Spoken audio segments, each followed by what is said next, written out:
மீனிங்ஃபுல்லான கதை. ஒரு ஊரில் ஒரு சிறுமி இருக்கா. அந்த சிறுமி ரொம்ப ஏழ்மையான குடும்பத்தில் பிறந்தவ.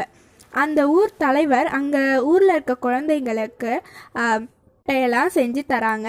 அப்போ எல்லாருமே ஒரு கூடையில் குழக்கட்டை வச்சுருந்தப்ப அங்கே சுற்றி இந்த பசங்களாம் எனக்கு இந்த பீஸ் வேணும், எனக்கு பெரிய பீஸ் வேணும் அப்படின்னு சொல்லிட்டு எல்லாருமே அடிச்சு பிடிச்சி பெருசுலாம் எடுத்துன்னு போகிறாங்க. இந்த சிறுமி மட்டும் பொறுமையாக இருந்து லாஸ்ட்டாக எந்த பீஸ் கிடைக்குதோ அதை நம்ம எடுத்துக்கலாம் அப்படின்னு சொல்லிட்டு வெயிட் பண்ணுறா. அப்படி வெயிட் பண்ணின்னு இருக்கப்ப லாஸ்ட்டாக எல்லாரும் போனதுக்கப்புறமா இவளுக்கு ஒரு ரொம்ப குட்டியான பீஸ் கிடச்சிருக்கு.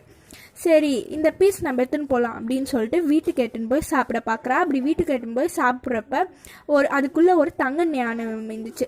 அந்த தங்க நாணயத்தை அவங்க அம்மா கிட்ட காமிச்சப்பா அவங்க அம்மா இதை நீ போய் யார்கிட்ட வாங்கினே அவங்ககிட்டே தந்துடு அப்படின்னு சொல்கிறப்ப போகிறான். அந்த ஊர் தலைவர்கிட்ட தந்தப்ப அந்த ஊர் தலைவர், இது உனக்கு கிடைச்ச பரிசு,